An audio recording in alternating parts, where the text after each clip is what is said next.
Boa noite, irmãos. Vamos dar início ao nosso momento de estudo bíblico. Eu quero convidar você, então, a curvar a sua cabeça, levar o seu pensamento a Deus. Vamos falar com o nosso Deus, agradecer a Ele por esse dia, agradecer a oportunidade de estar aqui na casa do Senhor nesta noite. Então, feche seus olhos, eleve seu pensamento a Deus e vamos falar com Ele nessa hora.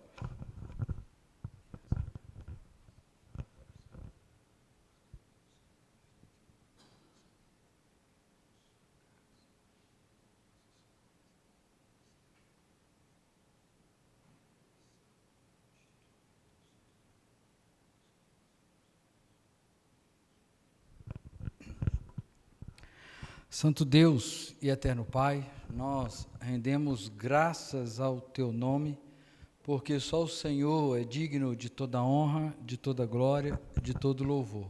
Pai, nós queremos agradecer ao Senhor, o privilégio, depois de um dia de trabalho, de afazeres, o Senhor, ó Deus, ter nos conduzido até a Tua casa nessa noite, para poder aprender da Tua palavra. Pedimos ao Senhor que o Senhor possa falar ao nosso coração, que o Senhor possa iluminar as nossas mentes, abrir os nossos ouvidos, ó Deus, para que possamos entender a Tua palavra, o estudo que teremos e aplicar esse estudo na nossa vida, porque sabemos que estamos numa peregrinação, numa viagem, ó Deus, para a Terra Santa, para a eternidade, mas muitas coisas acontecem durante essa viagem. Mas sabemos que, apesar destas coisas, o Senhor prometeu estar conosco até o último dia. Por isso, ó Deus, ao estudarmos esse texto, que o Senhor possa encher o nosso coração de esperança, que o Senhor possa abrir os nossos olhos, ó Deus, e entender que aquilo que o Senhor tem preparado para os seus não se compara com nada desta terra. Pai, em nome de Jesus, o Senhor possa estar falando então ao nosso coração. Deus, é a nossa oração e fazemos em nome de Jesus. Amém. Amém. Que Deus possa nos abençoar, né? Hoje nós não temos nenhum cantor.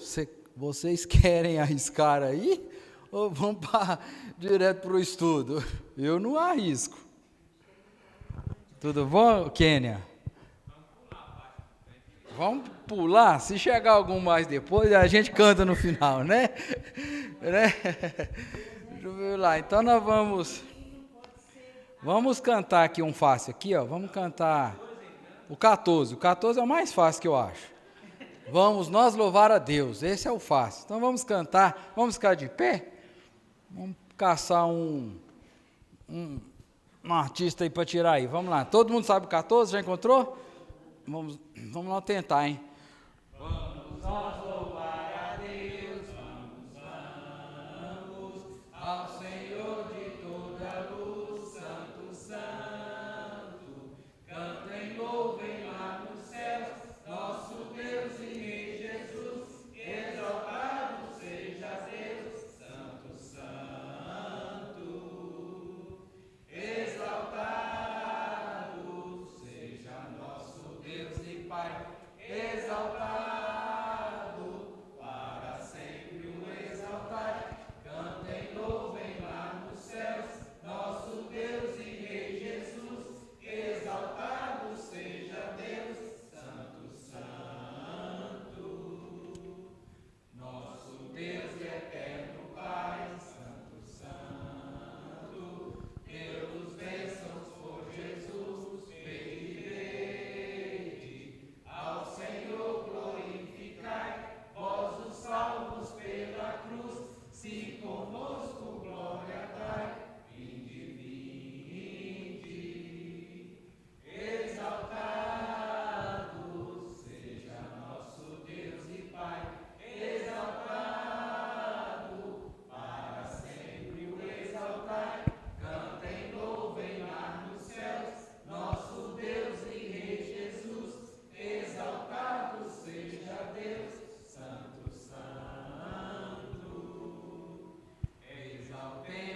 Amém. Podeis assentar.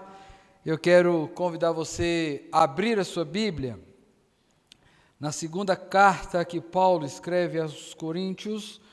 Nós vamos fazer a leitura do capítulo 4, verso 16, até o capítulo 5, versículo de número 10. Eu quero convidar você para que você possa estar nos auxiliando aí na leitura. Você vai ler os versos ímpares. Eu vou começar o verso 16, você o 17, e assim até chegar no versículo 10 do capítulo 5, de segunda carta que Paulo escreve, então, aos Coríntios. Nós já estamos navegando aqui na segunda carta que Paulo escreve aos Coríntios. Nós já vimos, então, que Paulo, a princípio, nesses capítulos iniciais, ele está defendendo o seu apostolado. Paulo, que foi o plantador desta igreja, depois que ele sai de Corinto, outros ou falsos mestres adentram dentro desta igreja e começa então a dizer que Paulo não tinha as credenciais para pregar, ninguém havia, recomendado ele. Então eles passam então a questionar o apostolado e a mensagem que Paulo está pregando. Então, nesses primeiros capítulos, Paulo está, então, respondendo, defendendo o seu apostolado. E aí ele vai trazer várias coisas para nós, para mostrar para eles que, de fato e de verdade, ele é, então, um enviado de Deus. Ele é um apóstolo, que o evangelho que ele prega é o evangelho de Cristo e que ele traz, então, no seu corpo, na sua vida, a marca ou as marcas desse evangelho. Que se não fosse, ele não tivesse plena convicção daquilo que ele estava pregando, ele não passaria por tudo que ele já havia passado. E agora então ele está trazendo isso para ele, dizendo, olha, se esse evangelho, se eu não sou autorizado por Deus para pregar, por que eu ia passar por isso? Porque eu já tinha saído fora.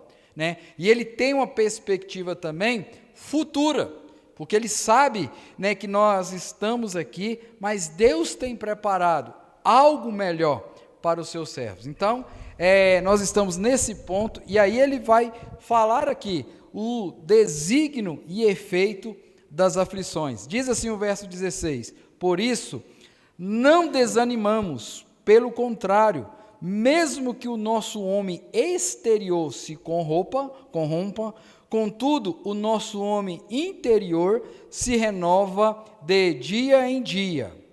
Porque a nossa leve e momentânea tribulação produz para nós eterno peso de glória, acima de toda comparação. Não atentando nós nas coisas que se veem, mas nas que se não veem, porque as que se veem são temporais, e as que não se veem são eternas. Sabemos que se a nossa casa terrestre teremos a parte de Deus nos edifícios, casa não feita por mãos, eterno dos céus. E por isso, neste tabernáculo, gememos, aspirando por sermos revestidos da nossa habitação celestial.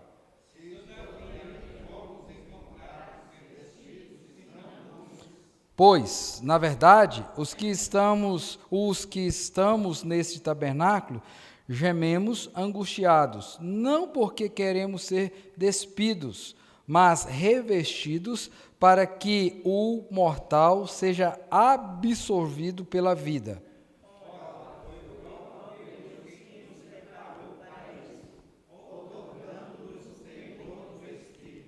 Temos, portanto, sempre bom ânimo, sabendo que, enquanto no corpo estamos ausentes do Senhor, entretanto, estamos em plena confiança, preferindo deixar o corpo e habitar com o Senhor.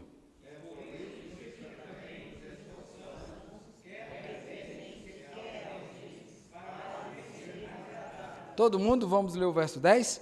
Porque importa que todos nós compareçamos perante o tribunal de Cristo, para que cada um receba segundo o bem ou o mal que tiver feito por meio do corpo. Amém? Vamos orar então? Deus amado, Deus bendito, mais uma vez elevamos a nossa voz a Ti e pedimos ao Senhor para que possa o Senhor falar ao nosso coração. Que o Teu Santo Espírito que habita em nós possa abrir o nosso coração, a nossa mente, nos dando entendimento para poder prosseguir a nossa caminhada aqui, não com os nossos olhos voltados para as coisas que nós temos visto, porque, como ele diz, são temporais, elas passam, mas as coisas que nós não estamos vendo, elas são eternas, preparadas pelo Senhor, antes mesmo da fundação do mundo. Deus, obrigado, fale conosco, é o desejo do nosso coração, nossa oração. Fazemos isso em nome de Jesus. Amém. Amém. Então, queridos, o tema da nossa lição, nós estamos aí na lição de número 6, é força para viver. Pergunto a você, nós, no contexto que nós vivemos, nós precisamos de força para viver, sim ou não? Nós precisamos de força para viver. Hoje eu fui fazer uma visita, um irmão, que ele falou assim, pastor, eu não tenho mais forças. O desejo do meu coração é que Deus me leve logo. E aí, um senhor de 83 anos, que ele falou, pastor, eu não consigo ficar em pé 3 minutos, que minhas pernas começam assim, e se eu não segurar, eu caio. Agora imagina um homem de 1,80 assim, fortão, caindo no chão. A probabilidade de quebrar um osso, quebrar algo, e aí vai ficar muito pior. Pastor, eu não tenho mais força para viver. São coisas que a gente vê, isso já, um senhor já de idade, já vivido, mas quantas pessoas mais novas, diante das lutas, das dificuldades, dos dissabores da vida, fala para a gente assim, eu não tenho mais força para viver, eu não quero mais viver. Veja que nós precisamos de uma força para viver, e agora cabe a nós definir que tipo de força nós queremos para viver, porque existem forças de todos os tipos, nós precisamos de ter então essa força verdadeira.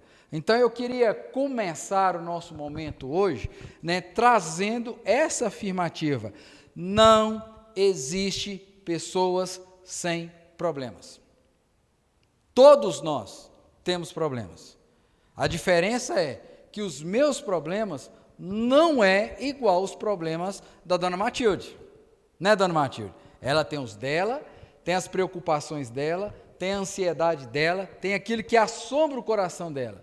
Os meus são outros, pode ter alguns semelhantes, iguais, mas cada um tem os seus problemas. Todos nós, nos encontramos expostos aí à situação que gera o quê? Preocupação. Situações, que gera no nosso coração o quê? Esse desânimo, essa vontade, então, de não querer viver. Vivemos essas situações e há momentos em que se acumulam problemas de toda sorte. Às vezes a gente está resolvendo um problema aqui de saúde, aí perde o emprego, aí é problema com o menino, é problema com a mulher, é uma explosão de problemas assim que a gente não sabe nem para onde correr, não sabe nem para onde pedir ajuda. E aí o que acontece? Tumultua, como eu coloquei ali, tumultuando a nossa caminhada e levando-nos a perder as perspectivas de vida. Quantas pessoas perderam o sonho, perderam aquele projeto, aquele plano, o sonho que eles sonharam, porque as dificuldades vieram, abortaram os seus sonhos, guardaram os seus sonhos, devido o quê? Os problemas, situações adversas que aparecem. E alguns, diante dessas dificuldades, chegam até mesmo a desistir, sentindo-se, né, fracos e derrotados. Isto é uma verdade que nós temos visto e acompanhado. E aí, diante disso, tem uma canção, eu não sei se aqui cantava essa canção, né, mas por onde nós andamos, sempre cantou essa canção, que diz assim: há momentos que na vida pensamos em olhar para trás, e é preciso pedir ajuda para poder o quê? Continuar. E aí, o resto da canção vai dizer: e clamamos o nome de quem? E Ele vai nos ajudar. Então, tem horas, tem situações que nós enfrentamos, que nós passamos, que dá vontade de abandonar tudo, de largar tudo e sair correndo.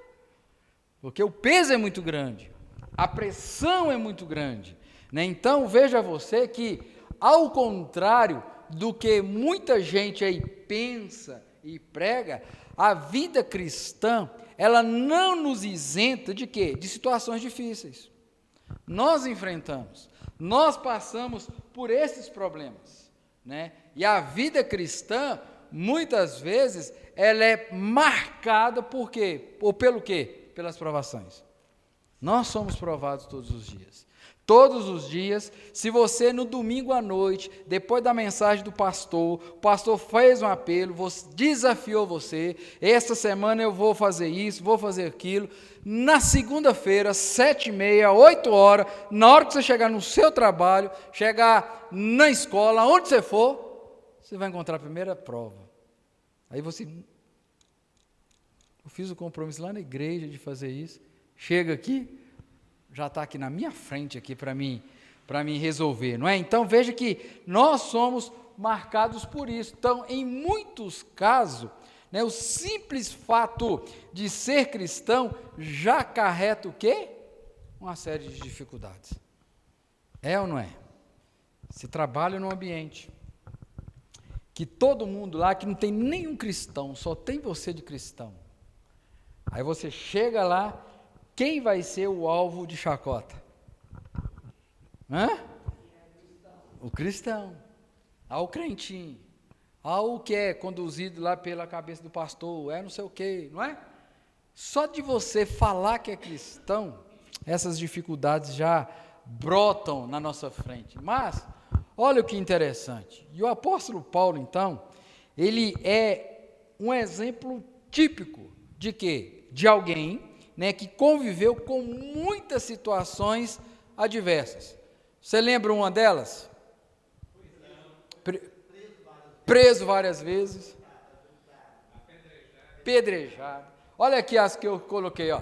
Ele passou perigo, né? Uma vez ele teve que fingir de morto, para ele de fato, de verdade, não fosse levado às vias de fato. Teve que descer num cesto, né, no muro, porque o pessoal queria matar ele. Olha para você, ele passou fome, por isso ele escreve, né, fome, nudez, espada, perigo, não é? Vai falar todas aquelas coisas, picado de cobra, né, passou por naufrágios, perseguições, né, perseguições das pessoas, da família dele ali, do povo judeu. Então veja que ele passou isso, e principalmente, né, ele passou por tudo isso devido ao quê? A missão que ele abraçou, o ministério que ele abraçou, não foi? Agora, ele passa agora uma mudança de vida, o que é que acontece? Ele começa então a ser perseguido, mas veja que, no entanto, a despeito então de tantos sofrimentos, ele jamais desanimou, pelo contrário, né? Ele sentia sempre bem disposto, renovado, pois recebia da parte do Senhor a força para quê? Para viver. Lembra dele, lá na prisão, Paulo e Silas, depois de ter levado uma surra, fico imaginando, né? Aqueles vergões, aquelas dor, né? Numa masmorra, num lugar frio, num lugar gelado, rato passando para todo lado, barata voando, caranguejo, aranha caranguejeira. outros tipos de insetos, escorpião, cobra. Ele poderia falar assim: o que eu estou fazendo aqui? Eu estava sendo preparado, né, lá no Sinédrio, eu estou fazendo aqui. E a Bíblia diz que eles estavam fazendo? Orando e cantando. Cabe na nossa mente, às vezes, isso? E aí tem um monte de crente aí que passa por uma dor de dente, por uma unha encravada. Eu vou sair da igreja porque ninguém me cumprimentou lá na igreja. Vou sair da igreja porque ninguém me valoriza lá na igreja. Ninguém me reconhece. Vou sair da igreja porque eu tenho orado, tenho jejuado e Deus não me dá aquela promoção que eu quero. Está vendo? O cara passa por agressões físicas, humilhações, mas ele permanece firme. Ele está ali porque ele entende o propósito. Né? No outro estudo, nós encerramos dizendo, né, que ele estava disposto a sofrer as dores de parto para ver a transformação no coração desses irmãos. E agora então ele vai continuar falando para nós. Né? Então, de igual modo, nós também, queridos, podemos nos sentir encorajados a prosseguir em nossa caminhada. A prosseguir em nossa caminhada, sentindo a força que vem do alto. O que dá então para mim e para você o significado da própria vida. Não é que ele fala? Quando eu penso que eu estou fraco, é aí que eu estou o quê? Mais fraco ainda, não? Não é não? É forte. Porque a força, né, a fraqueza dele, como ele vai dizer, vai se aperfeiçoar no poder de quem? De Deus. Queridos, então, nós passamos por essas lutas, por essas dificuldades, e ao invés, então, de nós desanimarmos, pular do barco, nós vamos tocar em frente. Porque Deus vai nos fortalecer. Deus vai nos ajudar. Então, nós vamos, né, nessa temática aqui, nós vamos passar por uma análise bem rápida do texto, a força interior, visão do futuro e o poder da esperança depois das aplicações. Então vamos lá. O texto que nós estamos lendo, estudando, texto em apreço, né, o apóstolo Paulo, ele continua a sua defesa, como eu disse anteriormente, né, à frente ou em frente, a sua defesa frente aos seus opositores. Apesar de muitas críticas, ele enfrenta e responde seus inquisitores com paciência, com determinação, demonstrando o quê? Uma fé firme, inabalável, como ele sempre ensinou, que o justo vive por quê? Pela fé. O justo vive pela fé. E aí ele vai usar então algumas figuras aqui da filosofia grega, algumas imagens, né, para fazer essas comparações de antítese. O que é uma antítese? É uma coisa oposta à outra na mesma frase, no mesmo contexto. Então, o que ele vai usar aí no texto que nós podemos tirar aqui? Olha o que ele vai dizer. O homem interior versus o homem exterior. Quem é o homem anterior? É essa carcaça aqui. É a carne. O que é o homem interior? É aquela que o Espírito está morando aqui dentro. Então veja que ele vai começar agora a trazer umas coisas bem interessantes. Depois ele vai dizer o quê? Visível e invisível. Né? Aquilo que é visível, aquilo que é invisível. Ele vai trazer aquilo que é temporal e externo. Oi, Kenner? Nada não? Vai falar da morada terrestre, da morada celestial, e ele vai falar, então, por último, de quê? De vestidos e nus. Veja que tudo isso aqui, esse é oposto desse, esse desse, esse desse, esse desse e esse desse. Então, veja o que o apóstolo Paulo, então, vai querer trazer para nós. Então, veja que ele vai usar todas essas nuances aqui, que eu apresentei aqui, que em todas elas o apóstolo Paulo vai encarar, então, esses desafios da vida como oportunidade para quê? Para fortalecimento do seu ministério e ainda mais para o crescimento, então, da fé.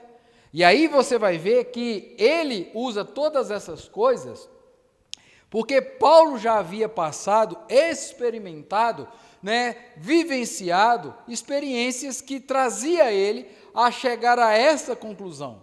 Por Paulo em outras ocasiões, mas quais se sentiu o quê? Encorajado. Igual eu falei aqui, eu acho que foi semana passada, que todas as vezes que a gente sai de uma luta, de uma batalha, de uma provação, a gente sai mais o quê?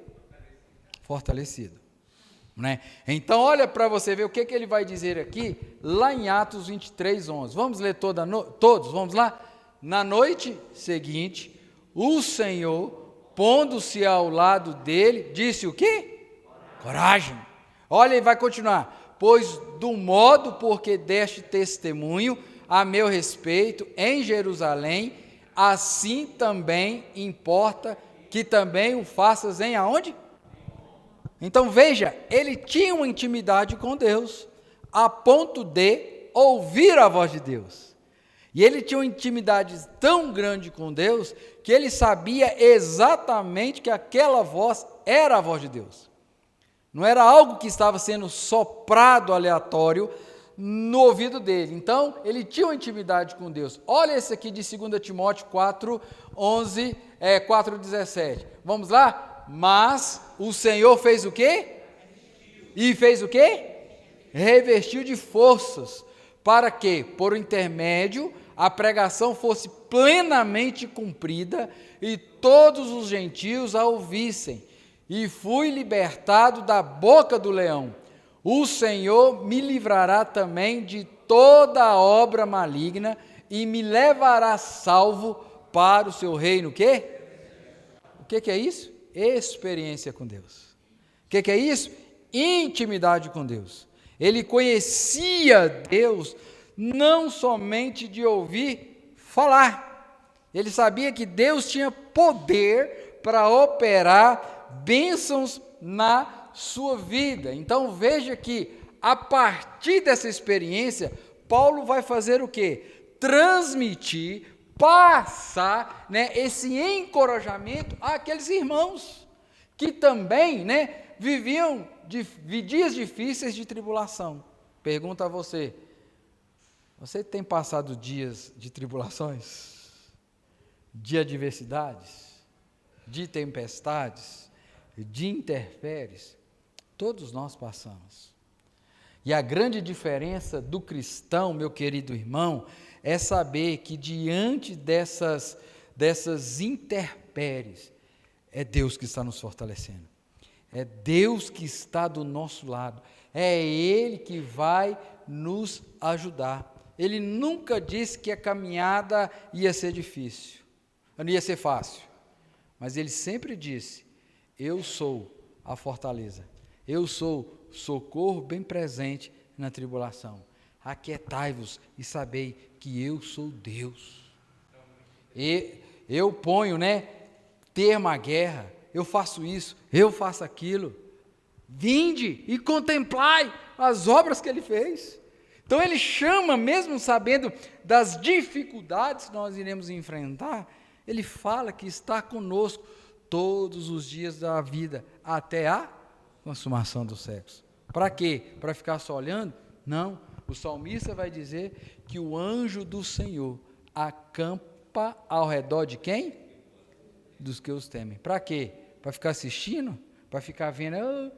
Para proteger, para guardar. Salmo 121, os guarda de Israel não dorme.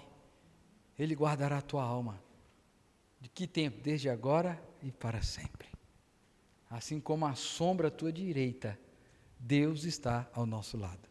E Paulo tinha essa certeza, Paulo tinha essa convicção a tal ponto que ele tinha, então, isso para falar para eles. Olha, eu sou perseguido, eu passei por isso, passei por aquilo, mas o que me fortalece, o que me ajuda a enfrentar essas dificuldades, então, é quem?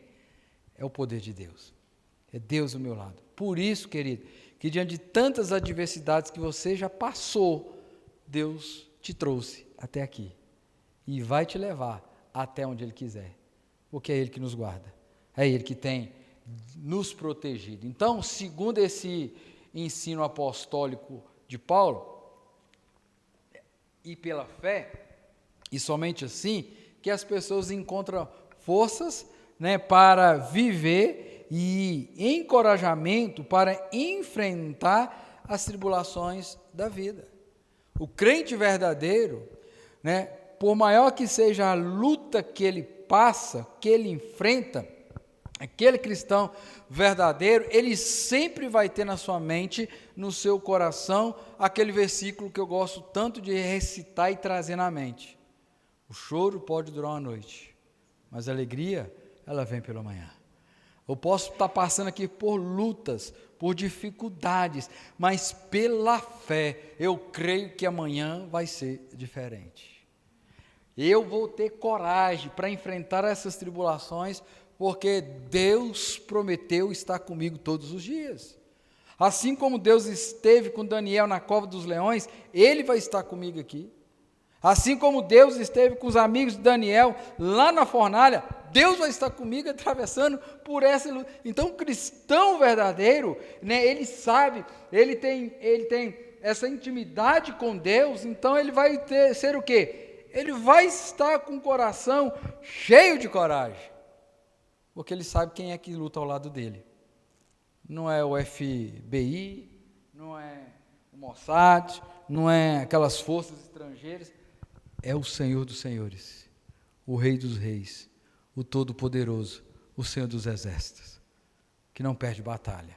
Então, Paulo vai mostrar para nós aqui, e nós podemos ver então, tirar algumas lições que vai enriquecer a nossa vida cristã e nos dão, né, força para viver. Então, nós vamos trabalhar aquelas 3 coisas que eu falei para você: a força interior, né, visão do futuro, né, e a esperança. Então vamos lá, a força interior. Do verso 16 ao verso de número 18, Paulo, então, ele vai iniciar o texto dizendo o que para nós?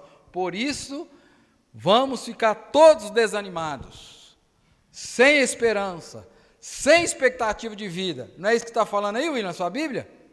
O que está falando aí? Não? Desanimamos. Pelo contrário. Não fica triste não fica borocochô não fica aí, o que vai ser de nós? Não.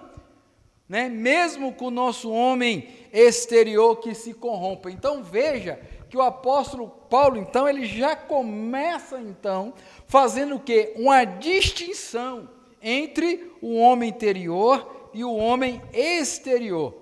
Então veja então que Paulo, ele vai chegar à conclusão que ao fazer isso, Paulo está admitindo então que as provações do caminho responde ou corresponde o quê? Pela corrupção do homem, né, exterior. Então olha o que ele vai chegar, olha para você ver como que ele vai traçar o seu argumento, mesmo que o nosso homem exterior se corrompa. Como que o nosso homem, então, exterior, ele vai se corromper? Ele vai ver uma coisa, vai desejar uma coisa, que não é permissão de Deus, e ele vai querer aquela coisa. Não é isso que ele fala? Aquilo que eu quero fazer, aquilo que eu não quero fazer, mas aquilo que eu não quero fazer, eu sempre, há uma luta.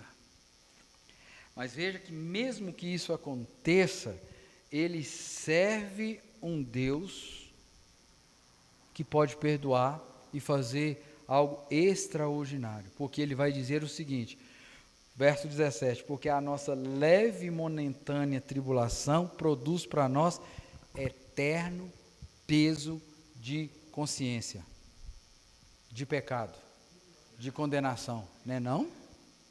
De glória.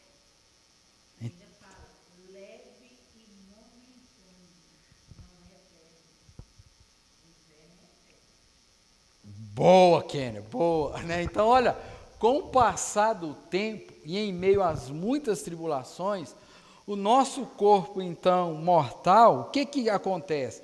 Ele tende-se a desgastar e desfazer, mas o homem interior, ele cresce e se desenvolve. É isso que acontece com o servo do Senhor. Ele pode padecer na carne, ele pode ter as marcas na carne, mas o coração dele está mais perto de Deus, mais convicto daquilo que Deus fez, tem feito, né, na vida dele. Por isso que a gente vê pessoas que estão passando pelo vale da sombra da morte, que você vai lá para tentar consolar essas pessoas e sai de lá mais consolados. Eu não entendo. Por que fulano está passando por isso tudo e ele consegue ser feliz? E ele consegue ter uma vida diferente? Então veja que isso é o que Paulo está passando para eles. Que a motivação dele, né, não é aquilo que ele está vendo, que ele pode receber nessa terra, mas é aquilo que Deus preparou para ele, aonde? Lá na eternidade. Por isso ele está falando, não, essas coisas aí é passageira, nossa leve e momentânea tribulação produz para nós eterno peso de glória, acima de toda comparação.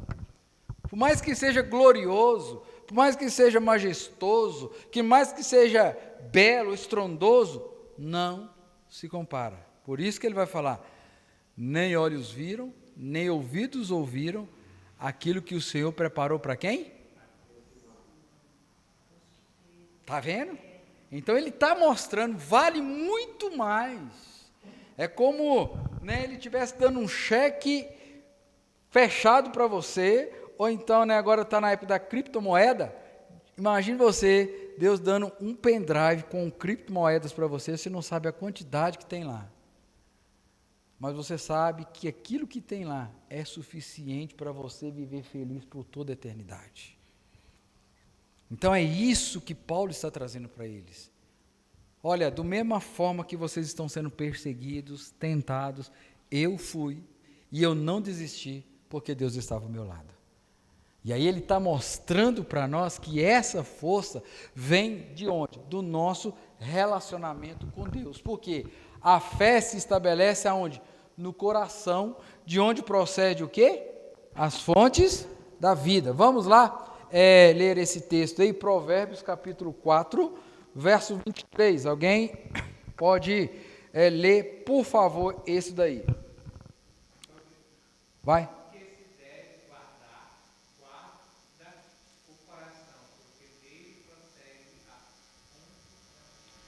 Olhe para você ver.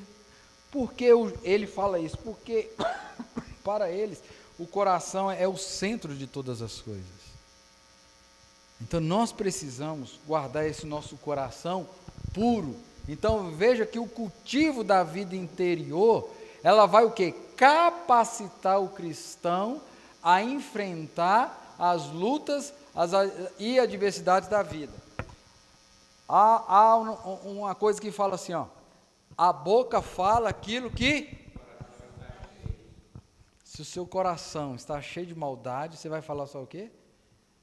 Mas se o seu coração está cheio da presença de Deus, se o seu homem interior, se essa força interior que você tem no seu coração é de Deus, a sua boca só vai proferir bênção, mesmo em meio às desgraças da vida.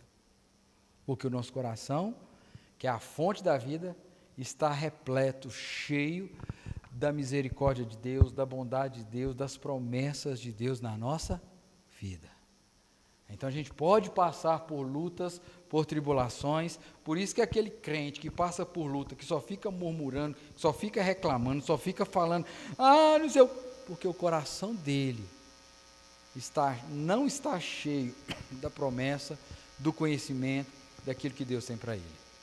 Porque aquele que o coração está cheio, né, de Deus, ele vai saber, agora vou citar o texto que você queria, ainda que eu ande pelo vale da sombra da morte, eu não vou temer, porque Deus está comigo. Isso é a certeza que está no coração dele. Ele tem a plena convicção, então, que Deus está com ele. Então, semelhantemente, o apóstolo Paulo faz essa comparação agora, entre aquilo que é visível e o invisível, aquilo que é transitório do que é eterno. Porque Paulo agora vai dizer para eles Essas coisas visíveis, trazendo a nossa memória, né, lá naquele texto lá sobre a solicitude da vida, que ele vai dizer assim, ó, que nós não podemos servir a dois senhores, né, porque há de aborrecer um, alegrar o outro. Aí ele vai continuar na descrição dele, que nós não devemos juntar tesouro nessa terra, porque os tesouros que juntamos aqui nessa terra, o ladrão rouba, a traça corrói, mas aquele tesouro que nós acumulamos na eternidade, ele dura para sempre. Então o que ele está dizendo aqui, olha, tudo isso aqui vai passar. Aquilo que Deus tem preparado para nós, o invisível, aquilo que foi prometido, há de se cumprir na nossa vida. Essas coisas aqui são passageiras. Nós estamos, como tem aquele nário, peregrinando por sobre os montes, né? Nós estamos marchando para o bom país. Nós estamos numa trajetória, nós estamos numa caminhada, né? Igual o povo, quando estava no Egito, né? Estava preso, escravizado, Deus faz uma promessa, tira eles estão caminhando no deserto, numa perspectiva de quê? De entrar na terra prometida, não é?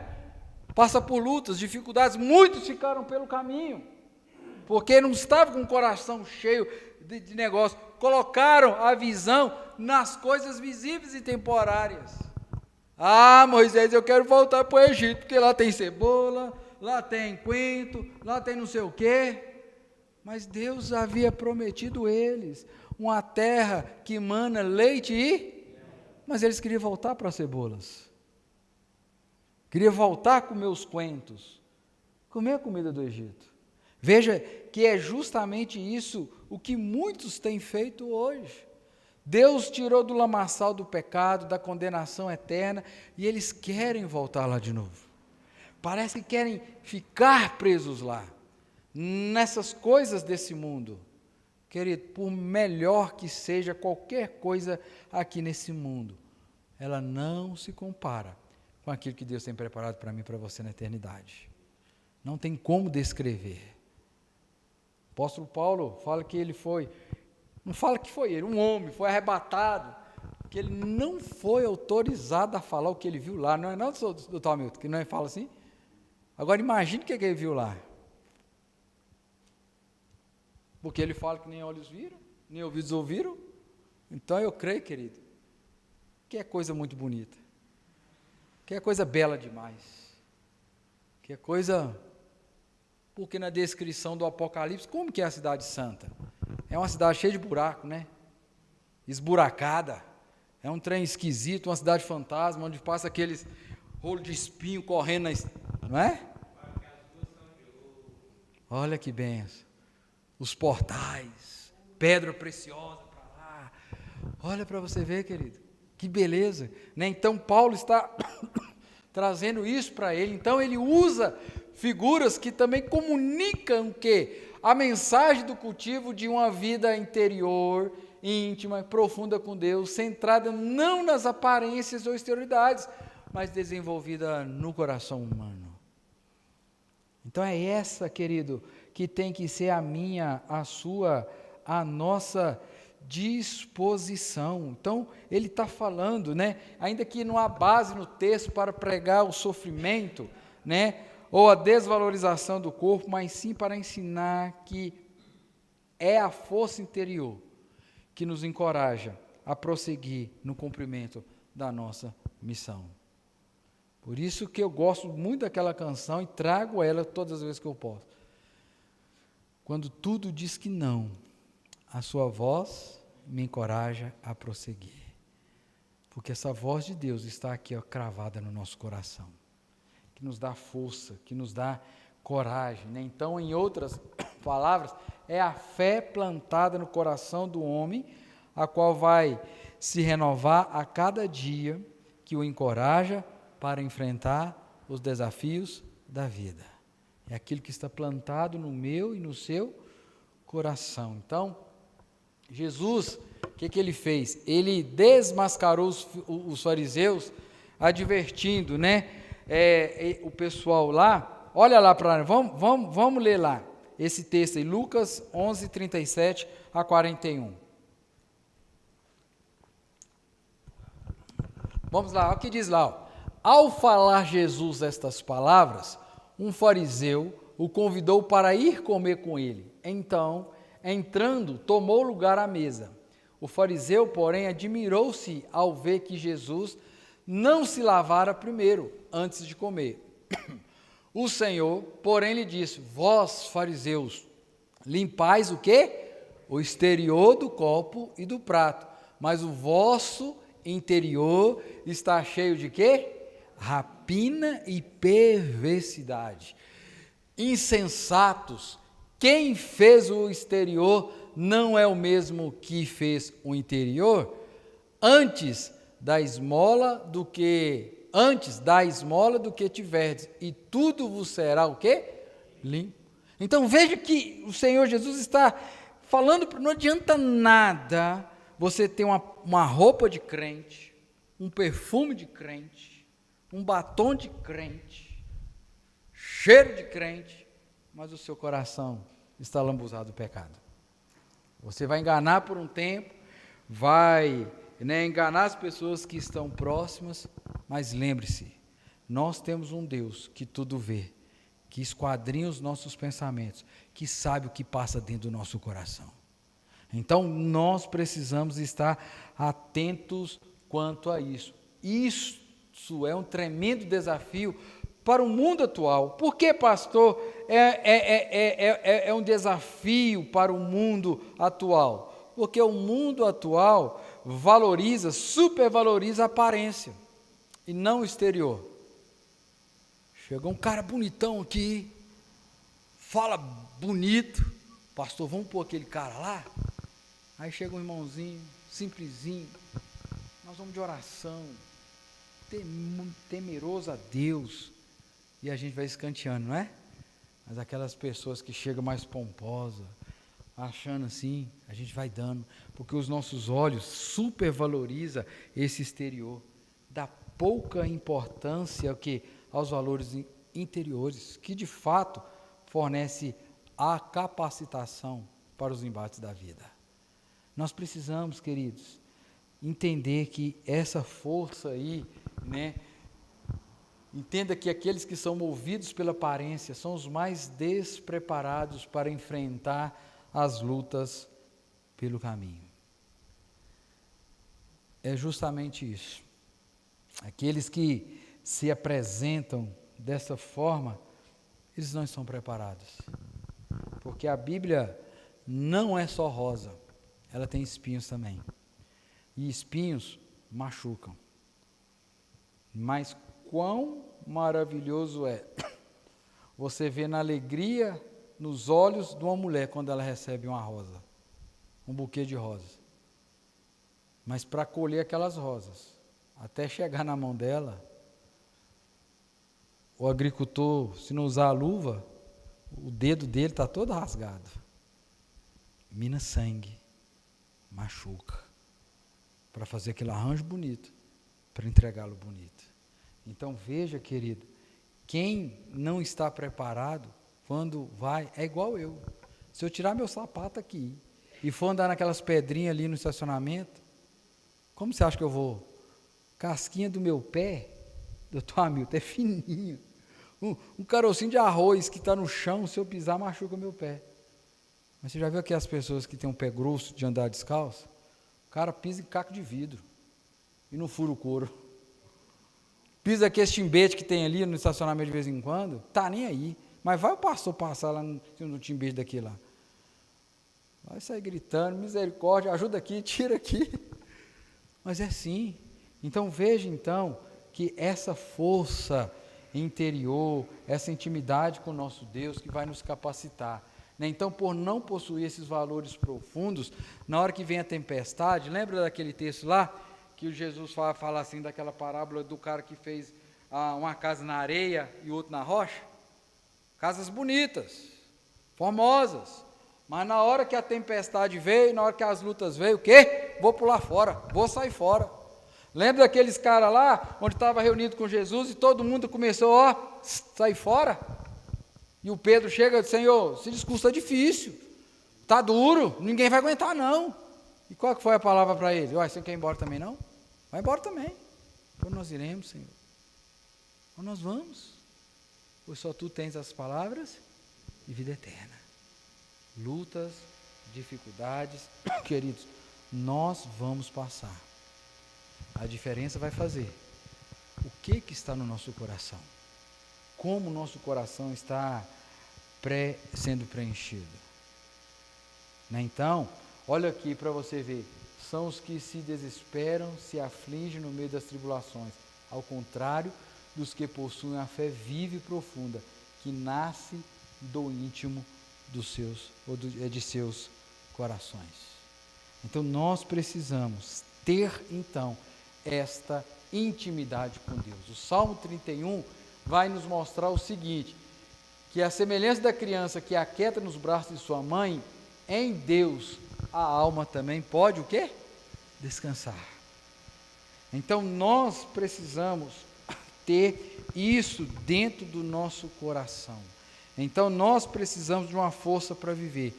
E essa força, ela vai nascer dentro do nosso coração, das experiências que nós temos com quem? Com Deus. Da intimidade que eu e você temos com quem? Com Deus. Segunda coisa que eu quero mostrar para você agora, então, é a visão do futuro que Paulo vai trazer para nós. Se você tiver alguma dúvida, não hesite em perguntar.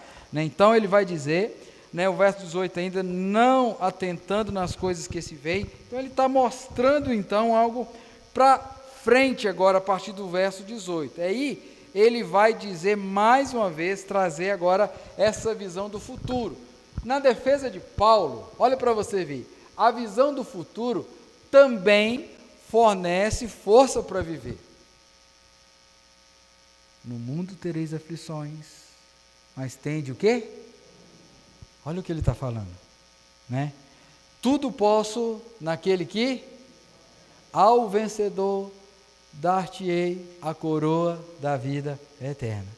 Veja então que a visão do futuro nos fortalece a passar pelas dificuldades.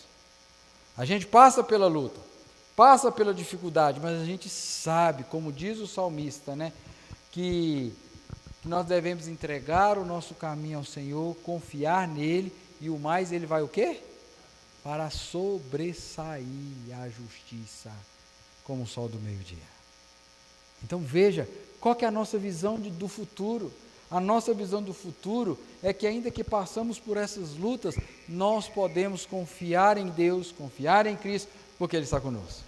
Então é isso que ele está trazendo agora. Em outras palavras, o presente só faz sentido quando se cultiva uma perspectiva do futuro. Você está aqui hoje, não está? Você sabe que somos passageiros, mas você procura dentro da sua mente ao quê? A cultivar o quê? Algo melhor no futuro. Vamos sem falar, pode falar, Gilberto. Deus vai à frente, né? Abrindo caminho, fechando as portas para a gente passar. Nós estamos aqui. Quem em sã consciência hoje, né, que tem um carro, que quer comprar um carro no futuro? Quem que tem um carro hoje que não quer comprar um carro melhor? Quem que mora de aluguel, que trabalha em busca de uma casa? Não é? O nosso presente hoje, nós vivemos esse presente numa perspectiva de quê? De um futuro o quê? Melhor. Então, quando ele traz isso aqui agora para esse campo espiritual, olha o que ele vai dizer. Paulo recorre então às figuras de quê? Da morada terrestre e a habitação celeste. Qual é a nossa morada terrestre? Essa aqui. Mas o Senhor, lembra lá, João 14, não se turbe o vosso coração, na casa do meu Pai, é o quê? Na qual eu estou indo preparar, e quando preparar eu vou vir buscar vocês, e vou levar vocês para onde eu vou. Olha que bênção que ele está falando. Então veja que ele faz essa comparação, porque nós estamos aqui. A nossa Canaã celestial não é aqui. Então veja que a morada terrestre, também traduzida aí por tabernáculo ou tenda, lá no Antigo Testamento, não representava o quê? A presença de Deus foi algo no meio do povo foi algo temporário, porque apontava para Cristo. Agora Cristo veio, né? Um dia foi substituído por um belo edifício definitivo. Veja comigo, era o tabernáculo, não era? Depois passou, não, era a tenda, depois passou para o tabernáculo, depois construiu o templo, não foi? Templo de Jerusalém, templo de Salomão. E agora quem é o templo? Quem habita o nosso coração? Está vendo agora? Aonde Deus habita? No nosso coração. Antes Deus habitava em tenda, né? No tabernáculo, no templo. Agora Ele habita no nosso coração. Então Paulo está dizendo isto daí para eles. Paulo emprega uma imagem muito familiar do Oriente, né? Quando continua caminhando, os nomes do deserto, desmonta a tenda do acampamento, porque o deserto não é a morada eterna. Eles mudam aqui, mudam para acolá, está vindo uma tempestade de areia ali, então nós vamos mudar para cá, nós vamos para lá, até chegar essa morada, né? Igual nós, somos peregrinos nessa terra, né? Então o mesmo acontece conosco. Este mundo é o lugar onde vivemos e construímos a nossa história, cujo fim é a comunhão e a participação aonde? Da própria vida eterna. Apocalipse 13, que eu gosto muito de falar lá nos velórios. Bem-aventurado aqueles que morrem no Senhor, não é? Porque eles descansam das suas fadigas e as boas obras faz o quê? Os acompanham lá na eternidade. Então veja que nós fazemos aqui vai refletir naquilo que nós vamos receber lá no céu. Por isso ele fala, olha o que ele fala aí no último versículo, né? Porque importa que todos nós compareçamos perante o tribunal de Cristo, para que cada um receba segundo o bem, ou o quê? Mal, que tiver feito por meio do... Está vendo? Não, cuidado. Então nós precisamos estar atentos. Para alguns, essa alusão de Paulo aqui diz respeito o quê? As coisas comuns desta vida, né, que deve ceder para que seja eterno e duradouro. Para outros, a casa terrena representa o quê? Esse corpo mortal, enquanto a casa celeste, não feita por mãos humanas, significa a condição futura dos remidos. Então, uma ou outra, né, ambas as interpretações facilitam o quê? A compreensão da vida numa perspectiva futura. Por que isso? Porque nós estamos aqui, como foi falado, peregrinando, de passagem, estamos marchando para um bom país. Então veja que tudo que nós estamos fazendo aqui, queridos, deve apontar, nós vivemos a expectativa daquilo que o Senhor preparou para nós. Então é isso que Paulo está dizendo para eles, né?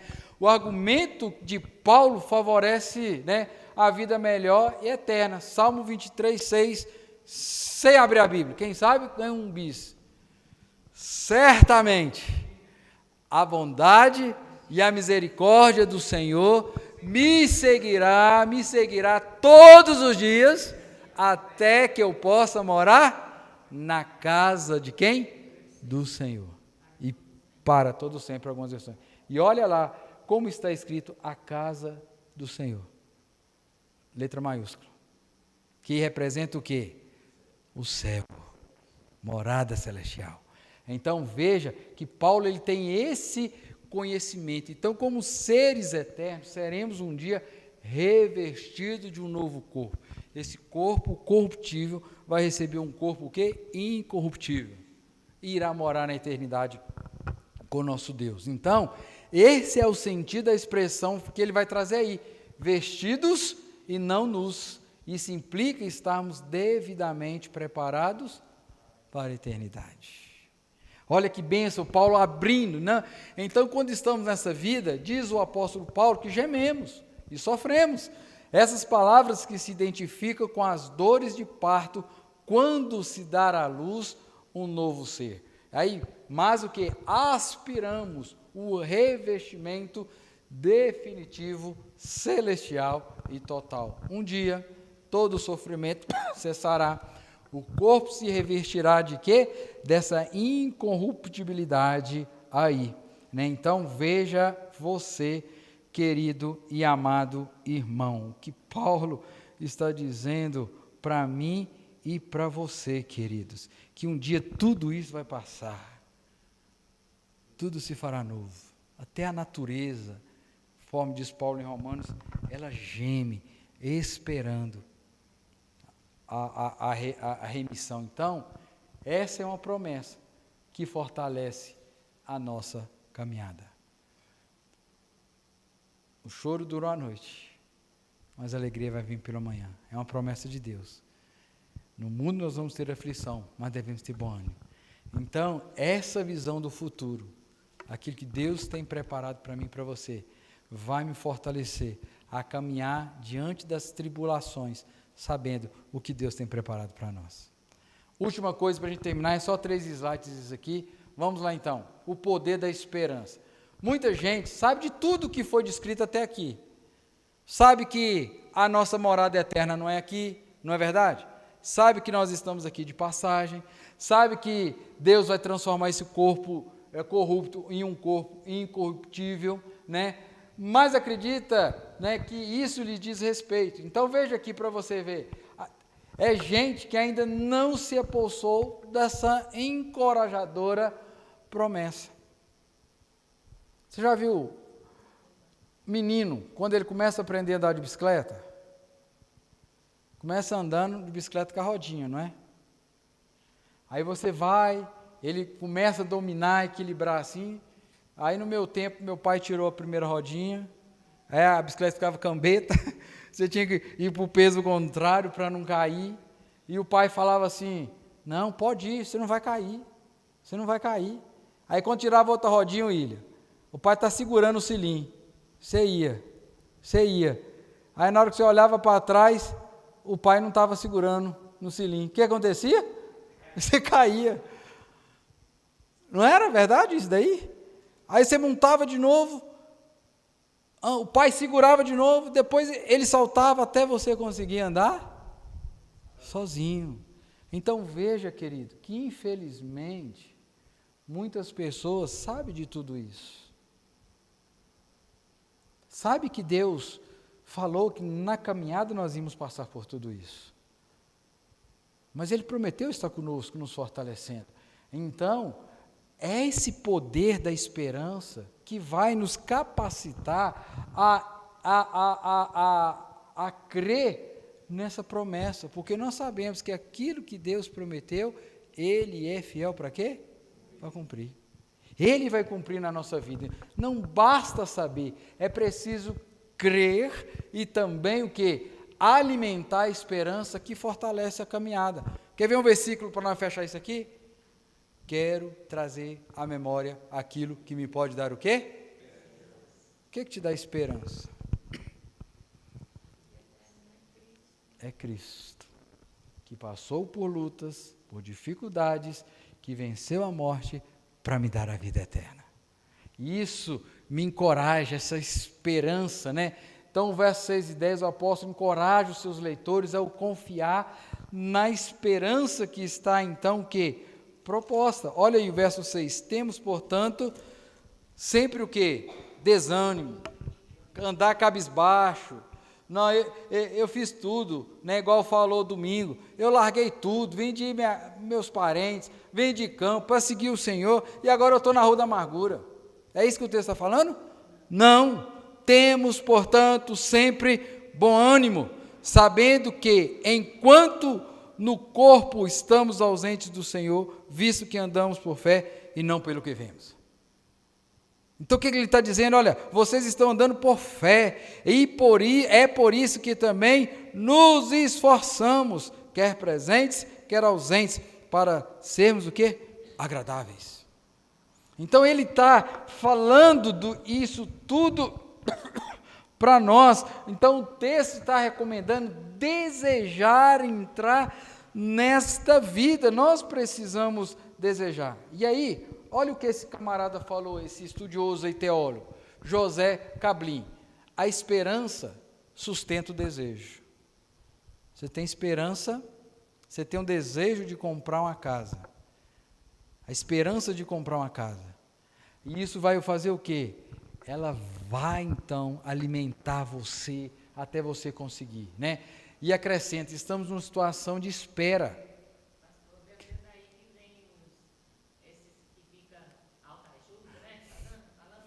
Né? É a teologia da positividade, né? Que vai encaixar, né? Lá.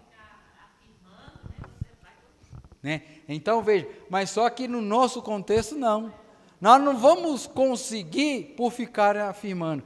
Nós vamos conseguir porque tudo que Jesus conquistou na cruz é direito nosso, é nossa herança. Então ele está falando. Então veja, estamos numa situação de espera. Qual espera? Da volta de Cristo, da volta do Messias, né? Gemendo, porque as lutas nos traz dor, aspirando, desejando, né? No exílio, numa morada provisória, mas apesar de tudo, numa confiança firme, a certeza do futuro que nos espera basta. O que nos espera no futuro? Ruas de ouro, mansão celestial, onde não há choro, ranger de dente, morte, nunca mais. Essa esperança que movia o coração do apóstolo, né? Então ele menciona esse comparecimento diante do tribunal de Cristo e vê isso como uma oportunidade de encontro, de recompensa, de realização, numa celebração de vitória e regozijo.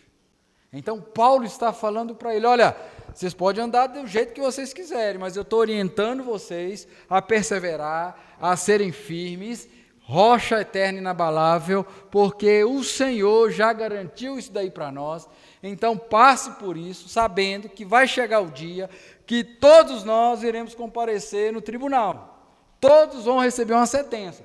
Agora, qual é a sentença que você quer receber? Então ele vai para isso, então, dizendo, os cristãos se alimentam da esperança futura. Põe aí, Arthur. 1 Coríntios 15. Vamos lá? Todo mundo junto?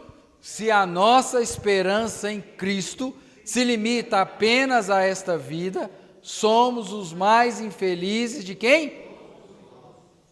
Mas, de fato, Cristo ressuscitou dentre os mortos, sendo ele as primícias dos que dormem. Tem outro? Só isso, né? Então veja, qual que é a nossa esperança? Se a nossa esperança se limita só nas coisas que nós estamos vendo, estamos o quê? Perdidos. Mas a nossa esperança é no Cristo que morreu, mas que o terceiro dia ressuscitou. E hoje está à destra do Deus Pai Todo-Poderoso, que intercede por mim e por você, juntamente com o Espírito Santo, com gemidos inexprimíveis.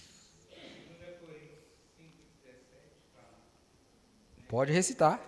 Lembra? Se alguém está em Cristo, nova criatura é. As coisas antigas se passaram e eis que tudo se faz novo. Então veja aqui, é preciso manter firme a esperança, né, proposta, pois isso fortalece a nossa vida. Lembra quando Jesus estava subindo para o céu? Eles estavam numa praia, né? Todo mundo de boca aberta. Aí 2 anjos parecem e falam assim, varões galileus, por que vocês são assim? Do mesmo jeito que ele está subindo, ele há de? Aleluia, eu creio nessa promessa. Bem-aventurado aqueles que não viram, mas creram. Então que eu e você, querido, possamos ter essa certeza. Nem sempre é fácil esperar.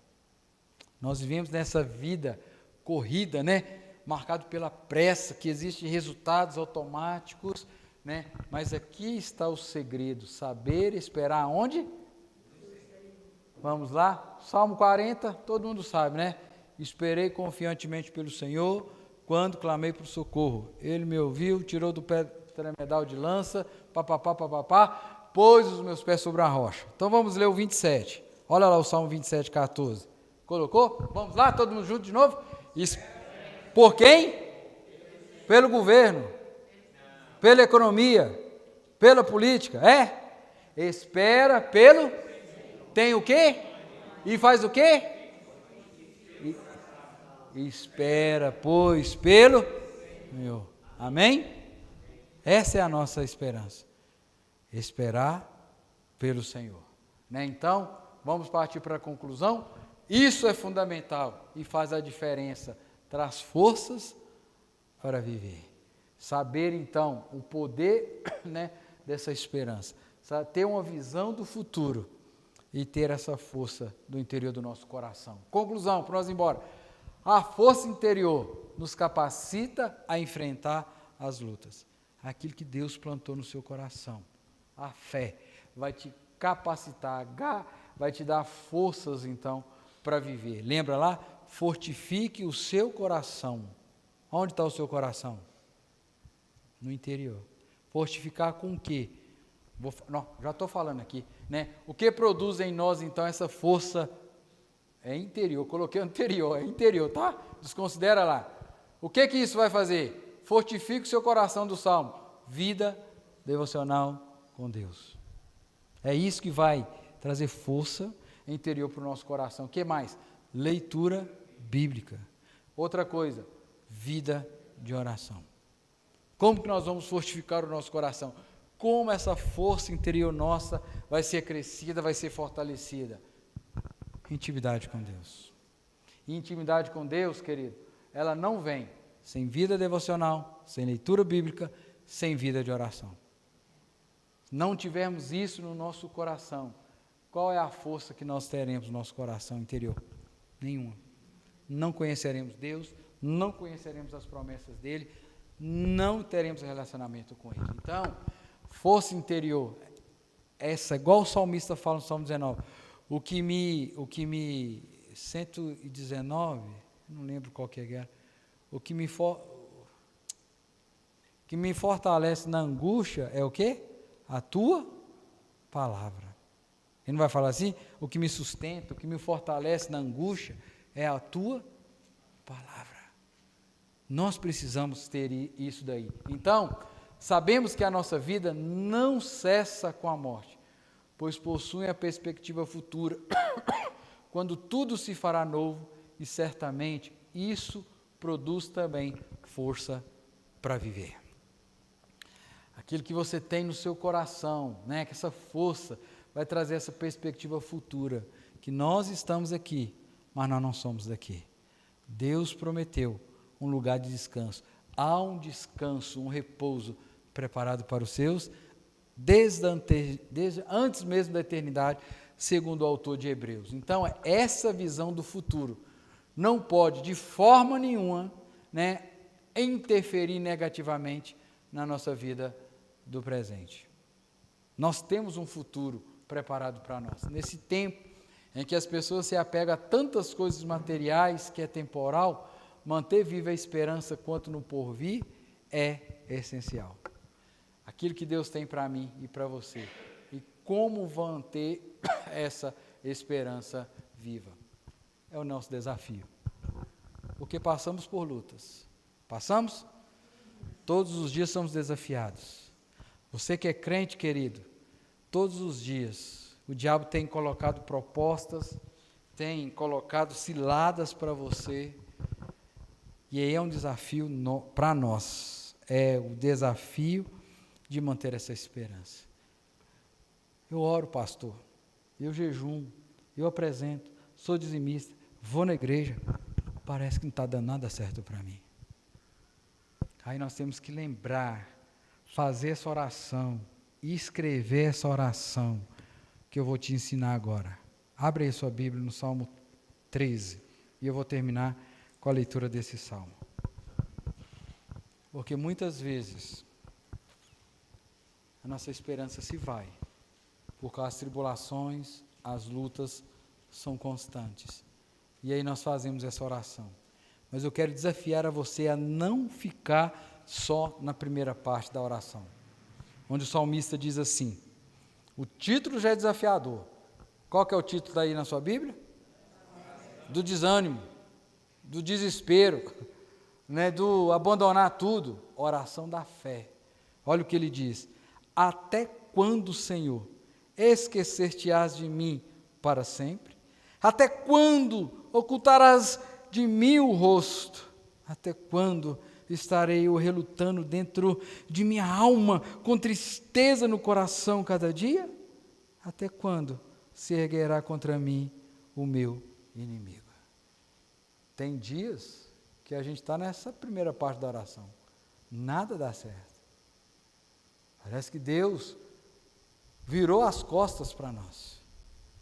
Mas o salmista não desanima diante das lutas da vida. E agora ele traz aquela força interior, que é o conhecer Deus. Atenta para mim, responde-me, Senhor, Deus meu. Olha a intimidade, olha a convivência. Ilumina-me os olhos para que eu não durma o sono da morte.